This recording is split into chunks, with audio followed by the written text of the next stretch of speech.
আসসালামু আলাইকুম রহমতুল্লাহি ওয়া বারাকাতুহু। আশা করি তোমরা সবাই ভালো আছো। আমি আল্লাহর রহমতে ভালো আছি।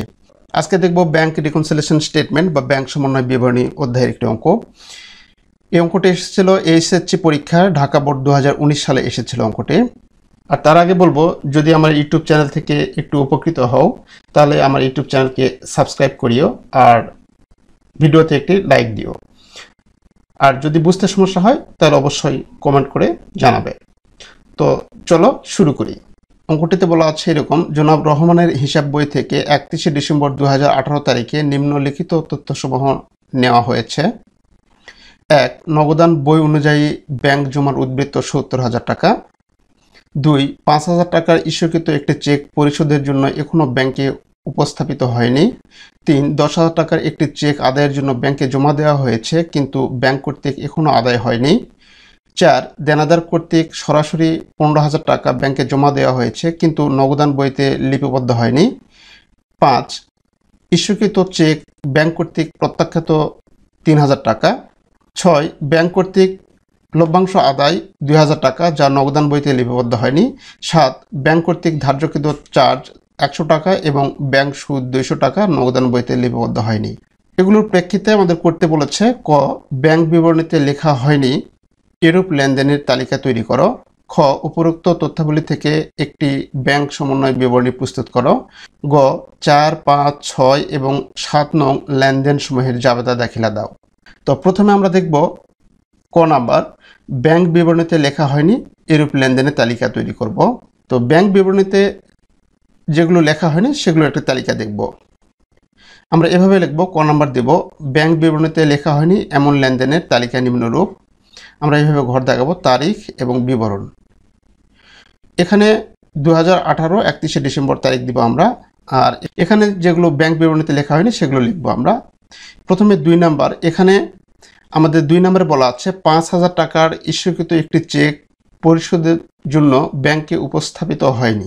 মানে 5,000 টাকার একটি চেক আমরা ইস্যু করেছি কিন্তু ব্যাংকে উপস্থাপিত হয়নি। ব্যাংকে উপস্থাপিত হয়নি মানে ব্যাংক সে টাকাটা পে করে নাই। আমরা চেক দিয়েছি, কোনো গ্রাহককে দিয়েছি, তাহলে দেওয়ার ফলে সে গ্রাহক তার কাছেই চেকটা রেখে দিয়েছে, সে কোনো ব্যাংকে উপস্থাপন করেনি। ব্যাংকে যখন উপস্থাপন করেনি তার মানে ব্যাংক সেটাকে পে করবে না, সে টাকাটা প্রদান করবে না।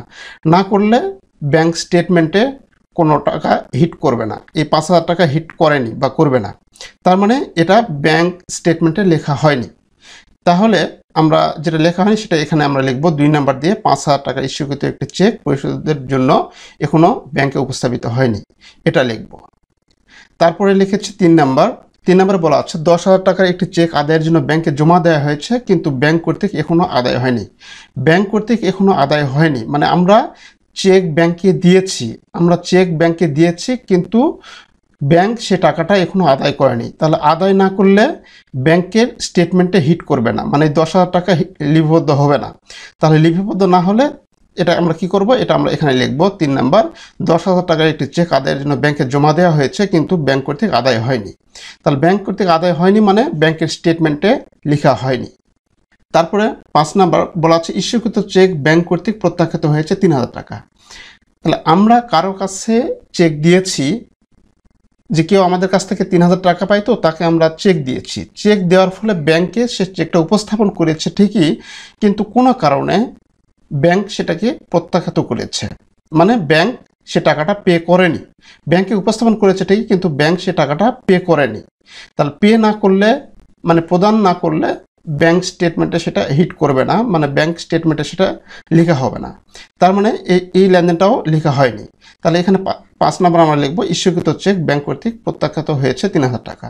এই 3টি লেনদেন হচ্ছে আমাদের ব্যাংক বিবরণীতে লেখা হয়নি। আর তাছাড়া সবগুলো আমাদের ব্যাংক বিবরণীতে লেখা হয়েছে। সবগুলা পড়লাম না, কারণ সবগুলো পড়লে ভিডিও টিউটোরিয়াল অনেক বড় হয়ে যাবে, এই জন্য সবগুলো পড়লাম না। তারপর দেখবো খ নম্বর, উপরোক্ত তথ্যাবলী থেকে একটি ব্যাংক সমন্বয় বিবরণী প্রস্তুত করো। এখন ব্যাংক সমন্বয় বিবরণী প্রস্তুত করব। এভাবে আমরা খ নম্বর দেব, জনাব রহমান ব্যাংক সমন্বয় বিবরণী 2018 সালে 31শে ডিসেম্বর তারিখে প্রস্তুতকৃত, এই কথাটা আমরা লিখব। লিখে এরকম ঘর দাগাবো, 3টি কলাম করব আমরা, বিবরণ একটি কলাম, টাকার একটি কলাম এবং টাকার আরেকটি কলাম, মানে টাকার 2টি কলাম, বিবরণের একটি কলাম, মোট 3টি কলাম করব। আমাদের এখানে প্রশ্নে বলা আছে 1 নম্বর, নগদান বই অনুযায়ী ব্যাংক জমার উদ্বৃত্ত কত? 70,000 টাকা। তাহলে এটা আমরা এখানে লিখব প্রথমে, যে নগদান বই অনুযায়ী ব্যাংক জমার উদ্বৃত্ত 70,000 টাকা। মানে আমরা যে বই মেনটেন করি, আমরা যে নগদান বই মেনটেন করি, সেই নগদান বইয়ে ব্যাংকের কলামের যে উদ্বৃত্ত টাকাটা ছিল 70,000 টাকা। এখন আমাদের কোনগুলা লেনদেন যোগ হবে আর কোনগুলা বিয়োগ হবে, এই নগদান বইয়ের উদ্বৃত্তর সাথে কোনগুলা যোগ হবে কোনগুলা বিয়োগ হবে সেটা আমরা এক এক করে পড়ে আমরা যোগ অথবা বিয়োগের ঘরে লিখব।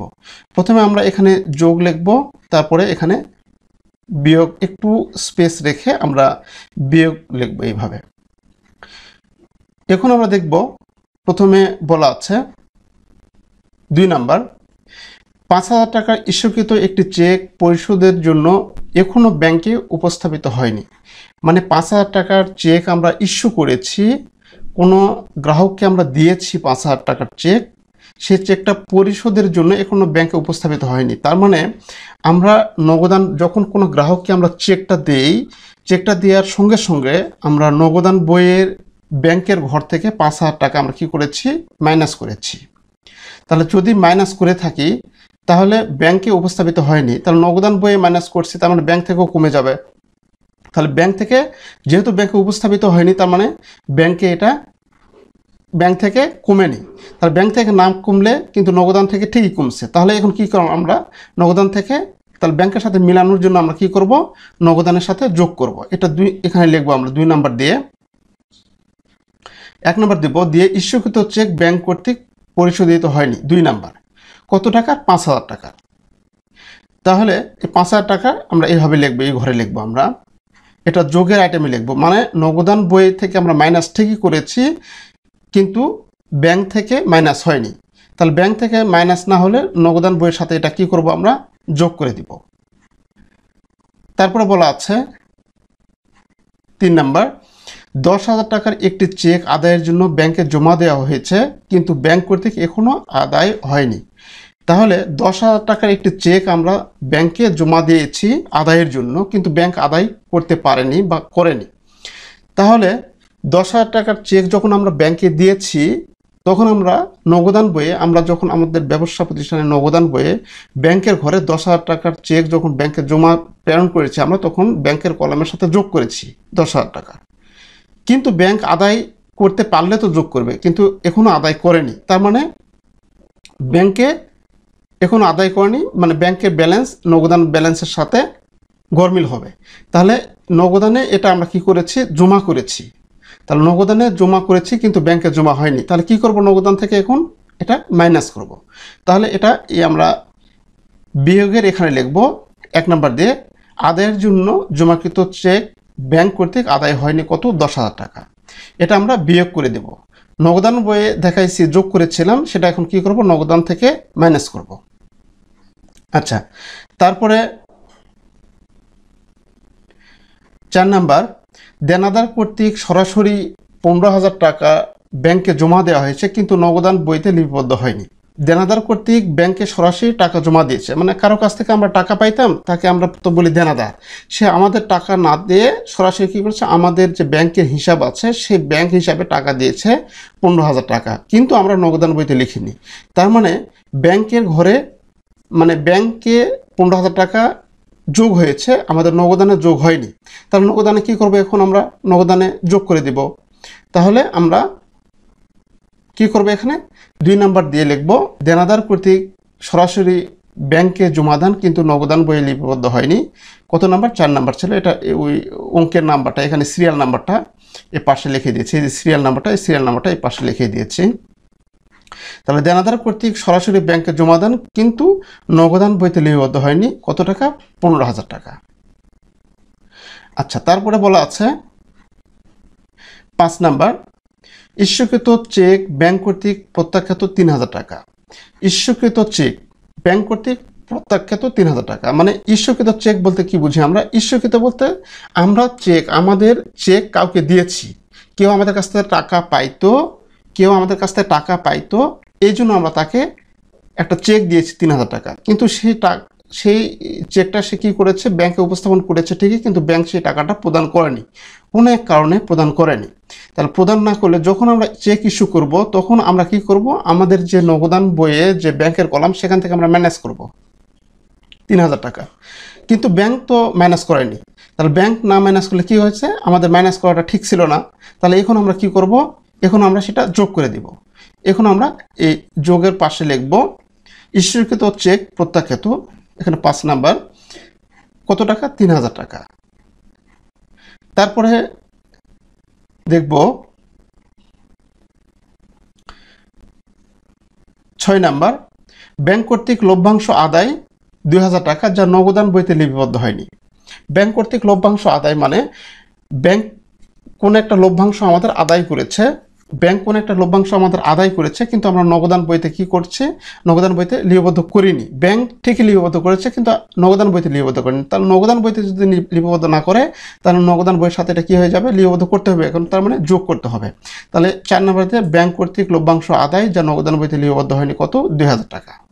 7 নাম্বার, ব্যাংক কর্তৃক ধার্যকৃত চার্জ 100 টাকা এবং ব্যাংক কর্তৃক সুদ 200 টাকা নগদান বইতে লিপিবদ্ধ হয়নি। আগে ব্যাংক কর্তৃক ধার্যকৃত চার্জটা আগে আমরা বলি, তারপরে সুদেরটা পরে বলতেছি। তো ব্যাংক কর্তৃক ধার্যকৃত চার্জ মানে ব্যাংকে আমরা যে ব্যাংকে অ্যাকাউন্ট করেছি, সেই অ্যাকাউন্টের খরচ, এটা চার্জ। সে চার্জ ধার্য করছে কত, 100 টাকা। তাহলে 100 টাকা চার্জ ধার্য করছে মানে আমাদের যে ব্যাংকে অ্যাকাউন্ট ছিল, যে টাকা আছে, সেই টাকা থেকে 100 টাকা কর্তন করেছে। তাহলে ব্যাংক কর্তন করেছে, কিন্তু আমরা নগদান বইতে লিপিবদ্ধ করিনি। তাহলে ব্যাংক কর্তন করেছে, তাহলে আমাদের নগদান বইতেও কমাইতে হবে। তাহলে নগদান বইতে কি করবো, এটা আমরা কমিয়ে দিব। তাহলে এটা আমরা এই 6 নাম্বার, এটা কি করব, 100 টাকা ব্যাংক কর্তৃক ধার্যকৃত চার্জ, এটা আমরা বিয়োগ করে দেব। ব্যাংক কর্তৃক ধার্যকৃত চার্জ নগদানভুক্ত হয়নি, মানে নগদান বইতে লিপিবদ্ধ করিনি, এটা লিখব কত, 100 টাকা। আর তারপরে বলা আছে যে ব্যাংক সুদ 200 টাকা নগদান বইতে লিপিবদ্ধ হয়নি। তাহলে ব্যাংক সুদ 200 টাকা, তার মানে ব্যাংকে যে টাকা রেখেছিলাম আমরা, তার উপর আমরা সুদ পেয়েছি। ব্যাংকে আমরা সুদ পেয়েছি কত টাকা, 200 টাকা। তাহলে 200 টাকা যদি ব্যাংকে সুদ পেয়ে থাকি, তাহলে সেই সুদের টাকাটা ব্যাংক কী করবে, আমাদের হাতে দিবে না, সেটা আমাদের কী করবে, ব্যাংকের যে ব্যালেন্স, ব্যাংকের যে টাকা জমা আছে, তার সঙ্গে যোগ করে দিবে 200 টাকা। তাহলে 200 টাকা যদি যোগ করে দেয়, তাহলে ব্যাংকের সাথে যোগ হয়েছে, কিন্তু নগদান বইতে যোগ হয়নি। তাহলে কি করব, আমরা নগদান বইতে এখন কি করব, নগদান বইতে এখন যোগ করে দেব। লিখব 5 নাম্বার, এখানে ব্যাংক কর্তৃক সুদ যা নগদান বইতে লেখা হয়নি, কত, এটা 7 নাম্বার লিখেছি, কত টাকা, 200 টাকা। তাহলে এখন আমাদের নগদান বই অনুযায়ী ব্যাংক জমার উদ্বৃত্ত 70,000 ছিল। এখন যেগুলো যোগ হবে সবগুলা যোগ করব আমরা, করার পর এই পাশে পার করে দেব। দেওয়ার পর আমাদের যে উদ্বৃত্ত ছিল, উদ্বৃত্তের সাথে যোগ করে দেব, 95,200 টাকা হবে। আর এখান থেকে আমরা বিয়োগ যে এই যে দুইটি আইটেম, এই দুইটি আইটেম আমরা কি করব, যোগ করব, যোগ করে এবার পার করে দেব। পার করে দিয়ে আমাদের 95,200 টাকা থেকে এই 10,100 টাকা আমরা বাদ দেব। বাদ দিলে থাকে কত, 85,100 টাকা। এটা হচ্ছে ব্যাংক বিবরণী অনুযায়ী ব্যাংক জমা। এ হচ্ছে ব্যাংক রিকনসিলিয়েশন স্টেটমেন্ট। তো এখানে ব্যাংক সুদের কথা বলা আছে। এই সুদের এটা নোট দিলেও দেওয়া যায় যে ব্যাংক সুদকে ব্যাংক কর্তৃক মঞ্জুরিকৃত সুদ বলে বিবেচনা করা হয়েছে। এই নোট দিলে ভালো, না দিলে কোনো ক্ষতি নেই। তো এইভাবে আমরা ব্যাংক সমন্বয় বিবরণী আমরা তৈরি করব। আশা করি তোমরা বুঝতে পেরেছ। এরপর দেখো গ নাম্বার, 4, 5, 6 এবং 7 নং লেনদেন সমূহের জাবেদা দাখিলা দাও। মানে এই 4, 5, 6 এবং 7 জাবেদা দাখিলা দিলে এরকমভাবে আমাদের জাবেদা ঘর দাগাইতে হবে। গ নাম্বার দেব, জনাব রহমানের জাবেদা বই লিখব। লেখার পর আমরা জাবেদার ঘর দাগাবো। এর আগে আমরা দেখেছি জাবেদার ঘর কেমনে দাগাইতে হয়। তারিখ, বিবরণ, খতিয়ান পৃষ্ঠা, ডেবিট টাকা, ক্রেডিট টাকা, এভাবে আমরা 5টি কলাম করব। তারিখ দেব 2018 ডিসেম্বর 31। প্রথমে দেখব 4 নাম্বার। 4 নাম্বারে আমাদের কি বলা আছে, 4 নম্বরে বলা আছে দেনাদার কর্তৃক সরাসরি 15,000 টাকা ব্যাংকে জমা দেওয়া হয়েছে, কিন্তু নগদান বইতে লিপিবদ্ধ হয়নি। তাহলে দেনাদার ব্যাংকে জমা দিলে এর জাবেদার কি হবে, ব্যাংকে জমা দিলে ব্যাংক হিসাব ডেবিট আর দেনাদার হিসাব ক্রেডিট। তাহলে এখানে সেটা লিখবো আমরা। 4 নম্বর দেব ব্যাংক হিসাব ডেবিট, দেনাদার বা প্রাপ্য হিসাব ক্রেডিট। ব্যাংক হিসাব ডেবিট কত, 15,000 টাকা, প্রাপ্য হিসাব ক্রেডিট 15,000 টাকা, মানে ব্যাংকের টাকাটা জমা হচ্ছে আর প্রাপ্য হিসাব আমাদের কমে যাবে। কমে গেলে এখানে লিখবো, আমরা ব্যাখ্যা লিখবো, দেনাদার কর্তৃক সরাসরি ব্যাংকে জমাদান হিসাবভুক্ত করা হলো। তারপরে দেখব 5 নাম্বার, ইস্যুকৃত চেক ব্যাংক কর্তৃক প্রত্যাখ্যাত 3,000 টাকা। তার মানে ইস্যুকৃত চেক মানে কেউ আমাদের কাছ থেকে টাকা পাইতো, যে টাকা পাবে তাকে বলে প্রদেয় হিসাব, যে টাকা পাবে তাকে বলে প্রদেয় হিসাব। তাহলে প্রদেয় হিসাবকে আমরা চেক দিয়েছি কত, 3,000 টাকা। তার 3,000 টাকা যদি প্রদেয় হিসাবকে চেক দিয়ে থাকি, তাহলে তখন আমরা লিখেছিলাম এরকমভাবে যে প্রদেয় হিসাব ডেবিট আর ব্যাংক হিসাব ক্রেডিট। যখন আমরা চেক দিয়েছি, যখন আমরা চেক ইস্যু করেছি, প্রদেয় হিসাব ডেবিট আর ব্যাংক হিসাব ক্রেডিট। কিন্তু যখন প্রত্যাখ্যাত হবে, তার মানে ওই চেকের টাকা যখন ব্যাংক পে করবে না, মানে প্রদান করবে না, তখন কি হবে, ঠিক আগের জাবেদা যেটা দিয়েছিলাম সেটার উল্টো জাবেদা দিতে হবে। তার মানে এখন লিখতে হবে কি, ব্যাংক হিসাব ডেবিট আর প্রদেয় হিসাব ক্রেডিট। তাহলে এখানে 5 নাম্বার দিয়ে, তাহলে আমরা এখানে 5 নাম্বার দিয়ে লিখবো ব্যাংক হিসাব ডেবিট, প্রদেয় হিসাব ক্রেডিট। আর ব্যাখ্যা লিখবো, ইস্যুকৃত চেক প্রত্যাখ্যান হিসাবভুক্ত করা হলো। তারপরে দেখব 6 নাম্বার। 6 নম্বরে বলা আছে, ব্যাংক কর্তৃক লভ্যাংশ আদায় 2,000 টাকা যা নগদান বইতে লিপিবদ্ধ হয়নি। তাহলে ব্যাংক কর্তৃক লভ্যাংশ আদায়, তার মানে ব্যাংক আদায় করেছে। তাহলে ব্যাংক যদি আদায় করে, তাহলে টাকাটা ব্যাংকে জমা হয়েছে, ব্যাংকে যদি জমা হয় তাহলে ব্যাংক হিসাব ডেবিট। আর কি আদায় করেছে, লভ্যাংশ। লভ্যাংশ হচ্ছে আমাদের আয়, তাহলে কি লভ্যাংশ হিসাব ক্রেডিট। তাহলে আমরা লিখব, এখানে আমরা লিখব ব্যাংক হিসাব ডেবিট আর প্রাপ্ত লভ্যাংশ হিসাব ক্রেডিট। তাহলে ব্যাংক হিসাব ডেবিট 2,000 টাকা এবং প্রাপ্ত লভ্যাংশ হিসাব ক্রেডিট 2,000 টাকা। লিখব ব্যাংক কর্তৃক লভ্যাংশ আদায় হিসাবভুক্ত করা হলো। তারপরে দেখব সর্বশেষ যে লেনদেন হয়েছে 7 নাম্বার, ব্যাংক কর্তৃক ধার্যকৃত চার্জ। ব্যাংক কর্তৃক ধার্যকৃত চার্জের ক্ষেত্রে সবসময়ের জন্য জাবেদা, ধার্যকৃত চার্জ হচ্ছে একটা খরচ। তাহলে লিখব ব্যাংক চার্জ ডেবিট আর ব্যাংক হিসাব ক্রেডিট। এটার জন্য সবসময়ের জন্য জাবেদা, এটা ব্যাংক হিসাব ডেবিট। মানে ব্যাংক কর্তৃক ধার্যকৃত চার্জ হচ্ছে একটা খরচ, খরচ হলে এই খরচ ডেবিট। তাহলে এই ডেবিট হলে কি লিখবো, ব্যাংক চার্জ বা ব্যাংক ধার্যকৃত চার্জ হিসাব ডেবিট। আর এই টাকাটা কোথা থেকে নেবে, আমাদের ব্যাংকের যে টাকাটা থাকবে সেখান থেকে কেটে নেবে। তাহলে ব্যাংকের টাকাটা, মানে ব্যাংকের যে টাকাটা থাকবে সেখান থেকে কমে যাবে, তাহলে ব্যাংক হিসাব ক্রেডিট। তাহলে এটার জন্য আমরা জাবেদা দিব ব্যাংক চার্জ হিসাব ডেবিট, ব্যাংক হিসাব ক্রেডিট।